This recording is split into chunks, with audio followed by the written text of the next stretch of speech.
तर hello guys, welcome to my channel. तर तुम्ही म्हणत असताल एवढा उन्हात कुठं चाललेली आहे, तर मी चालले गाडीवर. मी आलेली मम्मीकडं आणि टुगूचा दाखला काढायचा आहे, त्याची नोंद लावायची, त्यामुळं मी चालली गाडीवर.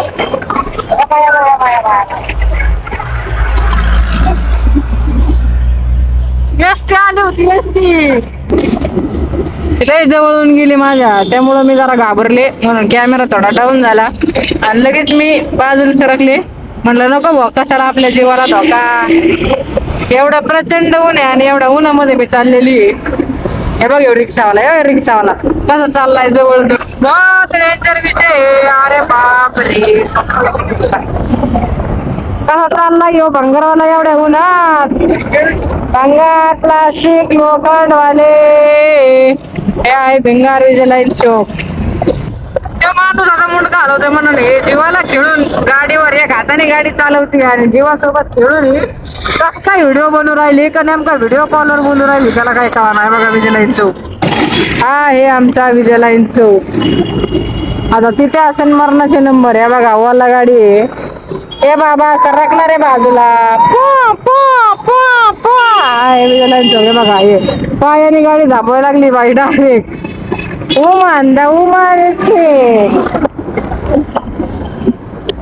लय दिवसांनी ओला गाडी मी हातात घेतलेली आहे.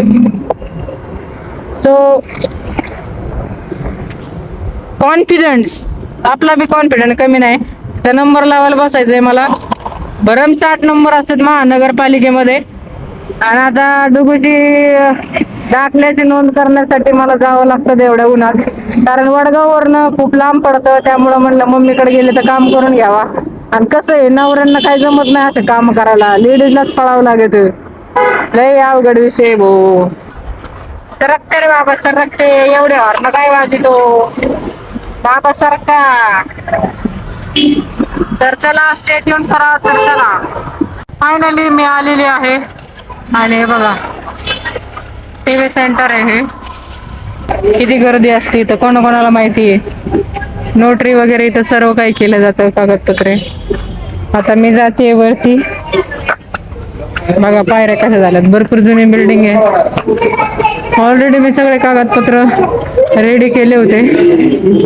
आता वरती बघूया, भरपूर लाईन असेल. लय गर्दी असते बघा महानगरपालिका. बघा अहिल्यानगर महानगरपालिका शेजारीच आहे. तर चलो. हा तोंड खोलते. टोपी, थोडं प्रोटेक्शन, सनकोट, टिकली पडली माझी. हे बघा भरपूर असे नंबर आहेत, तुम्हाला दाखवते. नंबर म्हणजे खूप गर्दी असते इथे. सर्वजण दाखला काढण्यासाठी आलेत का नाही सर? आलेत का सर?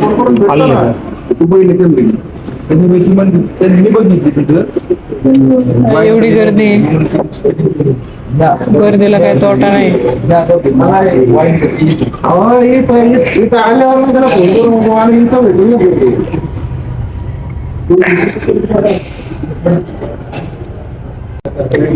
तर हा आहे जन्म प्रमाणपत्र मिळण्याबाबतचा दाखला. तर सॉरी फॉर्म आहे हा फॉर्म मी भरलाय. आणि अजून एक फॉर्म असतो, तो फॉर्म आहे नाव नोंदणीचा प्रमाणपत्राचा गोष्ट. काय वेगळे तुमचं वर्ष म्हणून गेलं. हा हा हा हे 2 महिन्यापूर्वीच. हा मग 2 महिने झाले आता. मग तरी सुद्धा तिचं नाव नोंदणी नाही करायची म्हणते का ते? कसं काय, यांची काय प्रोसेस? तुमचं घोषणापत्र आहे ना, हेच फॉर्म दिले तिथं महानगरपालिकामध्ये. तुमचं कोणता बालकाचे नाव समाविष्ट करण्याबाबत म्हणजे कसं काय, कशात समाविष्ट करायचं? यादीमध्ये करायचं असं. त्यांच्यासोबत बोलल्याशिवाय आपल्याला काही कळणार नाही. 5 मार्चचा जन्म आहे ना. ठीक आहे, जन्म प्रमाणपत्र मिळण्याबाबतचा आहे की नाही. नोंदणीचा तर नोंदणी नाही, नोंदणी एक जरी स्पेलिंग वेगळं आलं ना, नाव नोंदणी. आधार कार्ड निघत. नाव नोंदणी दिलाय. मी इथं माझ्याकडे पण तेच आहे ना, हे बघा ना, जन्म इथं नाव नोंदणी नोंदणी ना. पण नाव नोंदणी आता वर्ष झाले तर मग त्याचं घोषणा लागेल ना, त्याच्यामुळे असेल. हा का? तिथे तसं काय नाही म्हणले ते घोषणापत्र. फायनली माझा नंबर आलेला आहे. मी एकदम खुश आहे आणि डायरेक्ट 4-5 दाखले तुम्ही घेऊन जाऊ शकता. म्हणजे आज मी एवढं नाव कमवलेलं आहे की नवऱ्याच्या अगोदर पळू जाऊन मी दाखल्याचं काम केलेलं आहे. हे काम खास पुरुषांनी केलं पाहिजे, पण लेडीज पण आजकाल काही कमी नाही आहेत. लेकराला घरी सोडून, मम्मीच्या भरोश्यावर सोडून, मम्मी तिला सांभाळते आणि मी आलेली आहे दाखला काढायला. तर एवढ्या उन्हाताणामध्ये मी एवढं ऊन 40 डिग्री सेल्सिअस ऊन असून सुद्धा मी आलेली कुठं उन्हामध्ये दाखला काढण्यासाठी. म्हटलं 1.5 वर्ष झालेलं आहे डुगीला, तर डुगीचा दाखला काही काढलेला नव्हता. तर आता मी डायरेक्ट तिचे 5 दाखले घेऊन जाणार आहे. 5 काढून आहे की नाही? 5 ना सर? Quantity direct 5. आणि सेवा तर मी आता एकदम खुश आहे. ऍड करा ना इथं, याला सेवा केली इथं साहेबी. हा. त्याच्याबद्दल आयुक्ताचं अभिनंदन करा ना. हा, तर आयुक्तांचा मनापासून खूप खूप धन्यवाद आणि खूप चांगली सेवा देत आहे महानगरपालिकावाले. आणि खरंच मनापासून तुमचं धन्यवाद. सगळ्यांचे काम येतं एकदम चांगले होतात. सर तुमचं नाव काय? प्रदीप भास्कर काय रासकर? हा, प्रदीप रासकर. अतिशय महानगरपालिका, हा महानगरपालिकामध्ये जन्म आणि मृत्यूच्या दाखल्याचं ते काम करतात आणि अतिशय सुंदर ते काम करतात. त्यांचा खूप खूप मनापासून धन्यवाद. कारण मला आनंद आज ह्या गोष्टीच होत आहे, कारण मी काल भरपूर असे नंबर लागलेले होते आणि आज माझा नंबर एकदम शॉर्टकट मध्ये लवकर आलेला आहे. त्यामुळे मी आज मनापासून लय खुश आहे. होय बाबा, या बाबांचा प्रॉब्लेम होता, त्यांचं आडनाव चुकलं होतं, त्याच्यामुळे ते मला म्हणजे माझे केस असेच पांढरे नाही झाले. मी येणार नाही, त्यांनी पेन घेतला आणि त्यांचं तिथं ठीक केलं नाही का, तिथं काय फक्त यांचं यश झालं होतं, तेवढं त्यांची चूक झाली होती. त्यांनी आता ते रिपेअर करायला घेतलेली आहे परत एकदा, आहे का नाही? आता कसं आहे, त्यांची चूक नाही त्याच्यात. सरांची चूक नसते. सरांमागं भरपूर घाई असते, ज्यांना प्रत्येक जणांना तोंड द्यावं लागत असतं.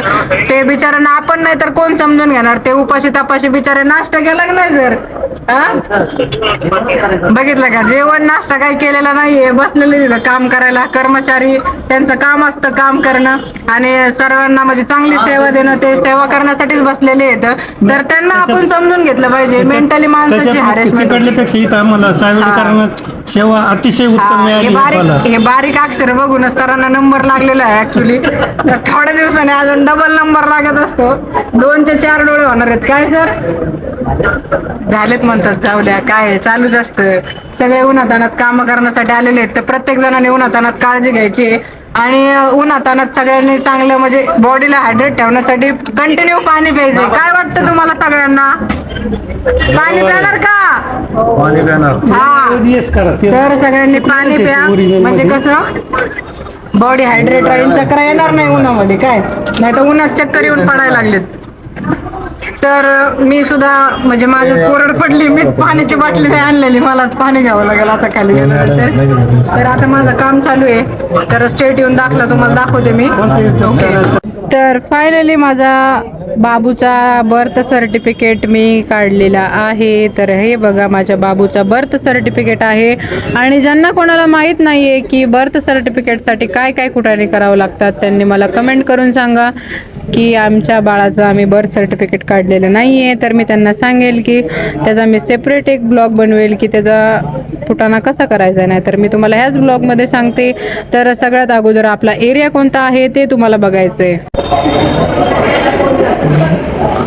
तर आता आपल्याला जायचंय आरोन विभागमध्ये. तिकडच्या शिड्यांनी जाऊया. बघा एवढी गर्दी होती. Side please. चला येऊ का? या मग गुंठा मंत्रीला परत एकदा जेवायला. तर आता आपल्या हॉटेल गुंठा मंत्री वाड्याचे फॅन आपल्याला भेटलेले होते.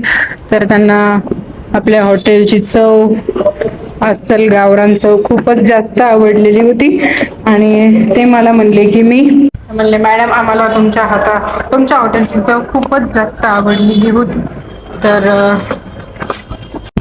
तर म्हणलं आता मला खूप जास्त तहान लागलेली होती म्हणून मी घेतली आहे पाण्याची बाटली, थंडगार पाण्याची बाटली घेतली. आणि तसंच म्हणलं आता चहा प्यायला पाहिजे म्हणून मी घेतलाय बघा चहा. म्हणलं चहा, मला लय झोप आली होती.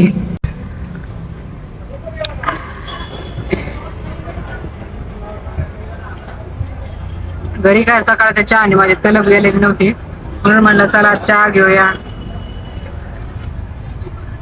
तर guys so I am sorry, त्या दिवशी मी लग्नाचा ब्लॉग टाकला नाही कारण माझ्याकडे नव्हता फोन, त्यामुळे मला लग्नाचा ब्लॉग काय टाकता नाही आला.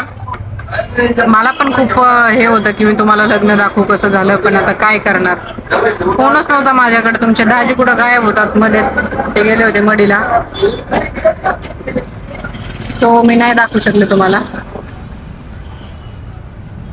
तर नगरमध्ये मी आलेलो आहे टीव्ही सेंटरला.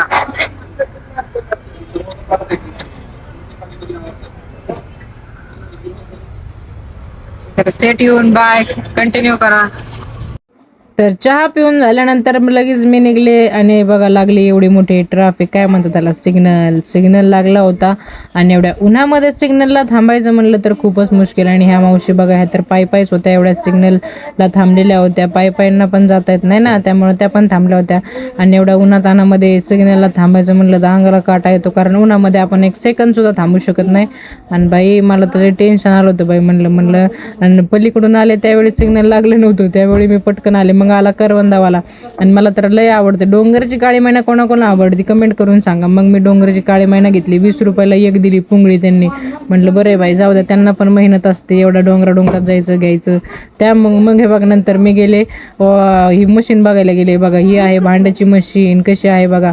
तर याला म्हणतात 14 प्लेसची मशीन. याच्या ह्या वरच्या ट्रेमध्ये याच्यामध्ये ठेवतात भांडे कुंडे, म्हणजे जे जास्त मळालेले भांडे नसतात ते. आणि हे बघा हे जे आहे ना त्याच्यामध्ये ट्यूब ठेवतात, अशी कॅप्सूल असते, जे की काय म्हणतात त्याला, वॉशेबल कॅप्सूल म्हणतात. आणि ते आहे ना, तर इथे ठेवतात मळालेले भांडे. आणि ती भिंगरी दिसते का, ते एकदम फाउंटेनसारखी असते. जास्त मळालेले भांडे खाली ठेवायचे आणि कमी मळालेले ग्लास, तांबे, नॉर्मल प्लेट हे सगळ्या वरच्या ट्रेमध्ये ठेवायचे, कारण खालून जास्त प्रेशर असतो, म्हणून त्या खालच्या ट्रेमध्ये भांडे ठेवायचे. ज्याने काय होतं की भांडे पटकन निघतात. आणि 1 तासभर आपल्याला ह्या भांड्याच्या मशीनमध्ये भांडे लावायचे असतात. ही आहे LGची मशीन आहे, याला म्हणतात 14 प्लेसची मशीन.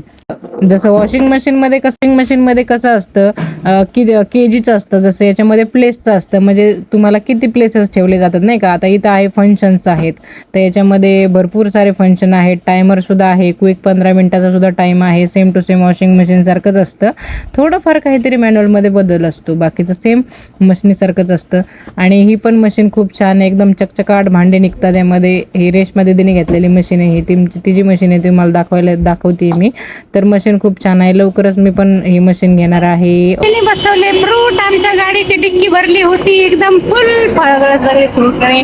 तर हे बघा असे छान छान फ्रूट आम्ही घेतले. आता फ्रूट आंबे घेतले, हे बघा किती सारे फ्रूट आहेत, लाल लाल ऍपल, किती लाल आहे बघा. तर तसेच आता मी घेतलेले आहेत फ्रूट कलिंगड भिंगारमध्ये. तर आता आंबे घेऊन मस्त गोड गोड आंबे, हा सुगंध वास आता घरी जाऊन. तर चला बाय बाय, चलो. तर आता आम्ही घेतलाय मठ्ठा, मस्त गार गार. म्हणलं आता पोटाला गार करायचं, आणि एवढं उन्हातानात फिरून आले. दाजी म्हणले आता मठ्ठा घेवाय, कोमल म्हणले नाही का, जरा मठ्ठा पिल्यावर कसं गार गार. चला तर भेटूया दुसऱ्या ब्लॉग मध्ये, बाय.